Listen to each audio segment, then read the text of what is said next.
కొత్తగా తీసుకొచ్చిన తెలంగాణ తల్లి ఆవిష్కరణకు సంబంధించి ప్రభుత్వం ఒక 9 మంది కళాకారులను గుర్తించింది. దానికి సంబంధించి మాకు అన్యాయం జరిగిందంటూ మందకృష్ణ మాదిగ బయటకు వచ్చారు. అసలు వాళ్ళకి జరిగిన అన్యాయం ఏంటి ఏంటి కళాకారులను గుర్తించారు, మీకు జరిగిన అన్యాయం ఏంటి దానికి సంబంధించి? మాకంటే నేను కళాకారుని కాదు, కానీ పేద వర్గాల కళాకారులకు అన్యాయం జరిగింది అని. ఎగ్జాంపుల్, ఈ మధ్యకాలంలో మొదటి నుంచి కూడా నేర్నాల కిషోర్ అనే ఒక తమ్ముడు సార్ కళాకారులకు, పేద కళాకారులను గుర్తించండి, వాళ్ళకు గౌరవించండి, వాళ్ళకు ఉద్యోగ అవకాశాలు కల్పించండి అని చెప్పి ఒకవైపు ఉద్యమం జరుగుతుంది ఆడ. అది కేసీఆర్ గవర్నమెంట్ నుంచి కూడా జరుగుతుంది. ఇక్కడ మొన్న డిసెంబర్ 9వ తారీఖు నాడు మరో తెలంగాణ తల్లి విగ్రహ మహోత్సవ కార్యక్రమంలో 9వ తారీఖు నాడు ఒక 9 మంది కళాకారులను ప్రముఖులను గుర్తించినట్టు చేశాడు. మీ దృష్టికి తీసుకొచ్చే విషయం ఏంటంటే 9 మంది కాదు 90 మందిని గుర్తించితే తప్పేం లేదు. 9 మంది మీకు సెంటిమెంట్ ఏమో ఆ రోజు, ఎందుకంటే డిసెంబర్ 9 అంటే సోనియా గాంధీ గారు పుట్టినరోజు కాబట్టి 9కి 9 కలిపారు. కానీ 90 మంది ఉన్నారు. ఇంకా నేను అంటున్నా, ఒక ప్రముఖుల గురించి మాట్లాడితే తెలంగాణ రాష్ట్ర సాధన ఉద్యమంలో ముందు మంత్రి పదవికి రాజీనామా చేసి చివరి వరకు కట్టుబడి ఉన్నది ఎవరు? కొండా లక్ష్మణ్ బాబుజీ గారు. ఆయనకేం ₹1 కోటి ఆ కుటుంబానికి ఇవ్వాలి, లేకపోతే 300 గజాలు ఇవ్వాలని కాదు, గౌరవించడానికి నేను మాట్లాడుతున్నాను. నెంబర్ 1. ఈ 9 మందిలో ఏదో ఒక రూపంగా ప్రభుత్వం ద్వారా గతంలో లబ్ధి పొందిన వాళ్ళే ఎక్కువ మంది. లబ్ధి పొందిన వాళ్ళే. అంటే లబ్ధి పొందిన వాళ్ళకే లబ్ధి చేకూర్చడం కంటే పూట గడవని తెలంగాణ కళాకారులుగా, పేద కళాకారులుగా జీవితాంతం వాళ్ళ తెలంగాణ ఉద్యమంలోనే పాల్గొన్న ఇప్పటికీ పూటగడని కుటుంబాలకు సంబంధించిన వాళ్ళు ఉన్నారు. వాళ్ళకు కదా గౌరవించాల్సింది, వాళ్ళకు కూడా గుర్తించాల్సింది. అందులో ఎస్సీ కళాకారులు, మాదిగమాల కళాకారులు ఉన్నారు, బీసీ కళాకారులు ఉన్నారు, అగ్రకులాల కళాకారులు ఉన్నారు, మైనార్టీ కళాకారులు ఉన్నారు, గిరిజన కళాకారులు ఉన్నారు, అన్ని వర్గాల సంబంధించిన కళాకారులు ఉన్నారు, ప్రముఖులు ఉన్నారు. ఇప్పుడు లబ్ధి పొందిన వాళ్ళకి మళ్ళీ లబ్ధి చేకూర్చడం కంటే ఇప్పటివరకు గుర్తింపు, గౌరవానికి నోచుకోలేని, ప్రభుత్వం ద్వారా ఎలాంటి లబ్ధి పొందని పేద కుటుంబాలకు సంబంధించిన వాళ్ళని కదా గుర్తించాల్సి, గౌరవించాల్సిందని చెప్పి. అలాంటి వాళ్ళు మీరెవరైనా గుర్తించారా? మీ దృష్టిలో ఎవరైనా ఉన్నారా వాళ్ళకి సంబంధించి? ఒక 2-3 పేర్లు ఏమైనా ప్రధానంగా?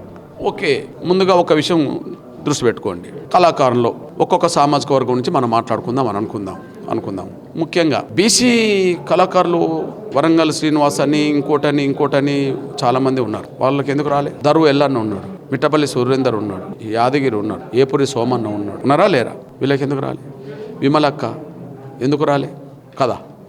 నా బీసీకి సంబంధించిన కళాకారులు, దళిత గిరిజనకు సంబంధించిన కళాకారులు ఎంతోమంది ఉన్నారు.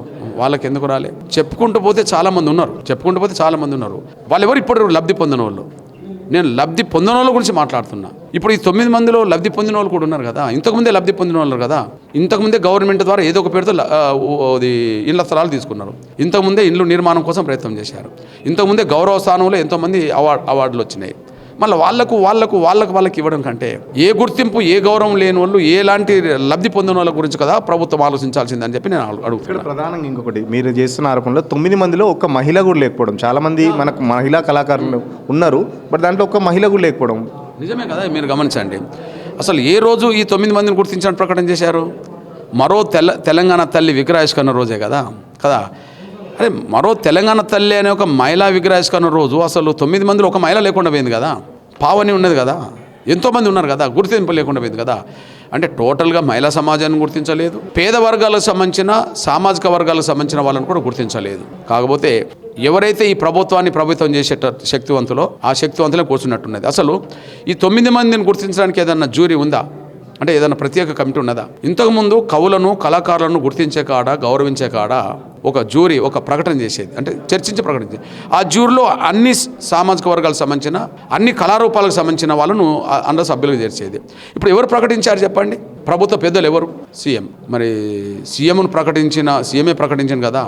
ఇప్పుడు మేము అనుకోవాల్సి వస్తుంది. అంటే సీఎంకు తెలంగాణ ఉద్యమానికి సంబంధం లేదు కాబట్టి, ఉద్యమంలో పాల్గొనలేదు కాబట్టి ఎవరు ఉద్యమకారులు ఆయనకు తెలియదు, లేకపోతే కవులు కళాకారులు, అందుకే అక్కడ మిస్టేక్ జరిగింది కావచ్చు. ఆయన చుట్టూ తిరిగేటోళ్ళకు, ఫైరవ్ చేసుకునేటోళ్ళకు, పలుకుబడి ఉన్న వాళ్ళకు మాత్రమే ఆ పదవులు ఇవ్వడానికి దారితీసింది. కాబట్టి తెలంగాణ ఉద్యమంలో నిఖార్సైన కళాకారులను గుర్తించకపోవడానికి అదో ప్రధాన కారణమని మేము చెప్తున్నాం. ఇది పక్కన పెడితే ఇప్పుడు విగ్రహ రాజకీయాలు నడుస్తున్నాయి. గతంలో ఒక విగ్రహం, ఇప్పుడు మళ్ళీ వీళ్ళు తీసుకొచ్చిన విగ్రహం చూస్తుంటే ఏమనిపిస్తుంది విగ్రహ రాజకీయాలకు సంబంధించి? ఇప్పుడు కేసీఆర్ ఆనాడు తల్లి తెలంగాణ పేరుతో ఒక విగ్రహ రూపకల్పన చేయడానికి కూడా సగటు తెలంగాణ మహిళల రూపాన్ని తీసుకురాలేకపోయాడు. సగటు తెలంగాణ మహిళలు అంటే అణగారిన వర్గాల మహిళలు, మెజారిటీ మహిళలు, పేద కుటుంబాలకు సంబంధించిన వాళ్ళు, కూలినాలు చేసుకునే కుటుంబాలకు సంబంధించిన వాళ్ళు. సగటు మహిళ రూపం రాకుండా కిరీటం పెట్టి, వడ్డాలం పెట్టి, పట్టు చీరలు కట్టుకొని, నగలు పెట్టుకున్న తల్లి రూపకల్పన చేశారు. ఇప్పుడు రేవంత్ రెడ్డి గారు ఏమన్నాడు? అది దొరల తల్లిలాగా ఉన్నది ఆ విగ్రహం అని చెప్పడం జరిగింది. ఓకే, కేసీఆర్ కూడా దాని కోణంలోనే నిర్ణయం తీసుకున్నట్టుగా కనిపించేసింది. పోనీ ఇవాళ బీఆర్ఎస్ వాళ్ళు చెప్తుంది ఏంటంటే ఇక్కడ మేము అందరినీ చర్చించుకొని అందరి ఆమోదంతోనే అప్పుడు తెలంగాణ తల్లి వచ్చింది. రేవంత్ రెడ్డి గారు ఏమన్నాడు మొన్న విగ్రహావిష్కరణలో, ఇప్పుడు ఈ విగ్రహావిష్కరణ చూసిన తర్వాత నా చిన్నప్పుడు మా సొంత తల్లిని చూసినట్టుకున్నదని చెప్పి, మా తల్లి రూపమే వచ్చిందని చెప్పి ఈయన అన్నాడు. నేను చెప్పాను, ఆయన సొంత తల్లి గురించి మాట్లాడిండు. మీరు చూడండి, ఏ బహుజన తల్లి అది పూర్తి చీర కట్టుకున్నది తల్లుల సమయంలో. ఇప్పుడంటే అందరు కట్టుకుంటుండ్రు, ఇంకా వేరే వేరే డ్రెస్సులు వేసుకుంటుండ్రు, తెల్లలో చెల్లలో అక్కలు అనుకుందాం. ఆ రోజుల్లో మా తల్లులు, మా పేద వర్గాల తల్లులందరూ కలిసి పూర్తి స్థాయిలో కూడా చీర కట్టుకోవడానికి అవకాశం లేని కూలినాలు చేసుకునే బతుకులు మా అందరికీ తెలుసు కదా. మోకాళ్ళ వరకే కట్టుకునేది, వాళ్ళు కూలి పనులు చేసుకునేది, వాళ్ళ చేతిలో కొడవలు ఉండేది, కంకి ఉండేది కాదు. పేద కుటుంబాల చేతిలో కోత కోయడానికి వెళ్ళినప్పుడు కలుపులు తీయడానికి ఏముంటుంది? సగటు తల్లి అంటున్నావు కదా, బహుజన తల్లి అంటున్నావు. బహుజన తల్లి చేతిలో ఒక కర్రను, కంకి కర్ర చూడలేదు, కానీ కొడవలు మాత్రం చూశాను. మరి కొడవలు ఎందుకు రాలేకుండా పోయింది? సగటు మహిళ అంటున్నావు కదా, మెజారిటీ మహిళలు ఎవరు? బహుజనులే కదా. బహుజనులలో మెజారిటీ మహిళలు ఏ స్థాయిలో ఉన్న వాళ్ళు కూలినాలు చేసుకునేటోళ్ళే కదా. మరి కూలినాలు చేసుకునే తల్లి ఏమైనా రూపం వచ్చిందా? నీ సొంత తల్లి రూపం వచ్చిందని నువ్వే చెప్పావు. ముఖ్యమంత్రి మాట్లాడుతూ తెలంగాణ ప్రధాన పంటలు కాబట్టి ఒక పక్కన వరి, తెలంగాణ ప్రధాన పంటలు వరి, సజ్జలు, జొన్నలు, సో అందరికి సంబంధించి మేము ఒక చేతిలో పట్టినాం. ఇంకొక సంబంధించి కొత్త విగ్రహంలో బతుకమ్మ లేదు. మరో పక్కన కాంగ్రెస్ ఎమ్మెల్యేలు కూడా మాట్లాడుతూ బతుకమ్మ అనేది ఓన్లీ అగ్రవర్ణాలు ఆడతారు, బహుజనులు ఆడరు అని చెప్పేసి బతుకమ్మ గురించి కూడా మాట్లాడుతున్నారు. ఏంటంటే బతుకమ్మ అనేది ఎవరు ఆడినా ఆడకపోయినా తెలంగాణ సాంస్కృతిక సంస్కృతిలో ఒక భాగంగా మనకు నడుస్తున్నది. దాని గురించి మనం కాంట్రవర్సీ స్టేట్మెంట్ ఇవ్వడం కంటే నడుస్తున్నది, ఎవరు ఆడినా నడుస్తున్నది. కానీ ఇప్పుడు నేను చెప్పదలుచుకునేది అంటే, ఓకే వరియో కంకో నువ్వు మాట్లాడుతున్నావు కదా, మీకు భూములు ఉన్నాయి కాబట్టి మీకు వరి కంకులు గుర్తుకొస్తున్నాయి. భూమి లేని వాళ్ళు ఎవరి చేతులు ఉంటుంది చెప్పండి? భూమి దున్నేటోళ్ళు ఎవరు? కలుపు తీసేటోళ్ళు ఎవరు? కోత కోసేటోళ్ళు ఎవరు? ఒడ్డు మీద కూర్చున్న దొరసాన్లా, ఒడ్డు మీద కూర్చున్న పటేలమ్మల, ఒడ్డు మీద కూర్చున్న పటేలమ్మల, దొరసాన్లా. నాగలపట్టి దున్నేటోళ్ళు ఎవరు? నాగలపట్టి దున్నుతుంటే విత్తనాలు చల్లేటోళ్ళు ఎవరు? లేదా కలుపు తీసేటోళ్ళు ఎవరు? కోతలు కోసేటోళ్ళు ఎవరు? పేదవర్గాల మహిళలు కదా. మరి కలుపు తీసేటప్పుడైనా, కోతలు కోసేటప్పుడైనా సగటు మహిళ చేతులు ఏముంటుంది? కొడవలు ఉంటుంది కదా. కంకి చేతిలో పెట్టుకున్న వాళ్ళు కొడవలు ఎందుకు చేతిలో పెట్టలేదు?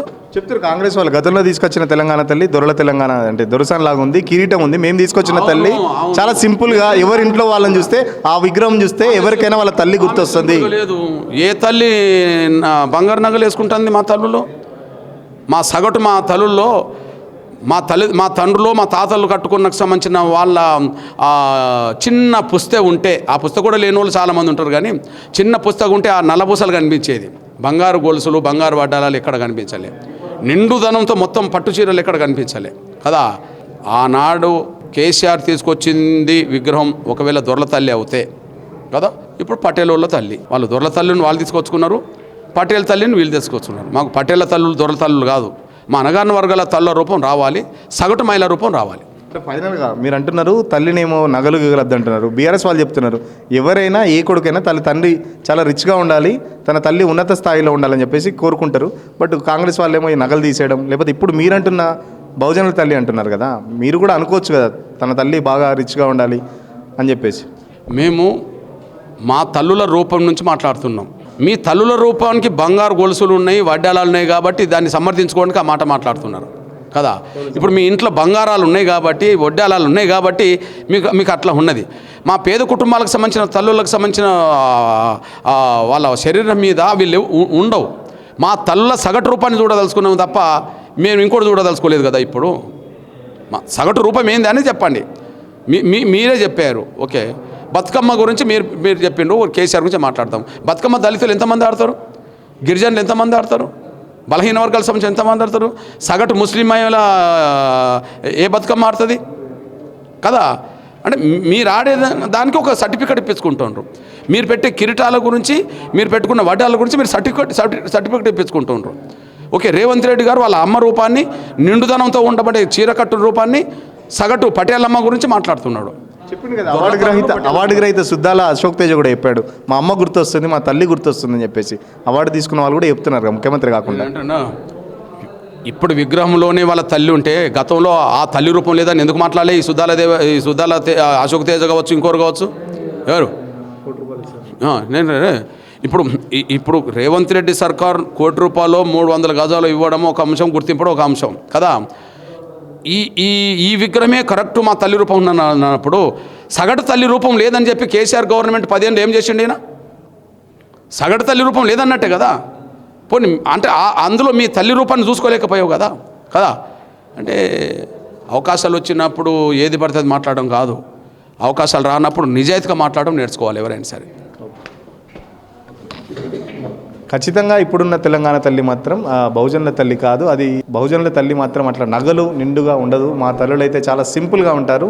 ఇప్పటికీ విగ్రహ రాజకీయాలు బంద్ పెట్టాలని చెప్పేసి మందకృష్ణ మాదిగ చెప్తున్నారు. ఇప్పటికైనా కళాకారులు ఏదైతే 9 మందిని గుర్తించారో 9 మంది కాదు 90 మందిని గుర్తించినా తప్పు లేదు. ఎందుకంటే చాలా వరకు కళాకారులు అన్యాయం జరిగిందని చెప్పేసి మందకృష్ణ మాదిగ చెప్తున్నారు. ఇప్పటికైనా ప్రభుత్వం ఎవరైతే కళాకారులను గుర్తించి ఇంతవరకు గుర్తింపు లేని కళాకారులను గుర్తించి వాళ్ళకి సంబంధించి త్వరితగతిన న్యాయం చేయాలని చెప్పేసి మందకృష్ణ చెప్తున్నారు. కెమెరా పర్సన్ సాయితో సురేష్, పల్లవి టీవీ, హైదరాబాద్.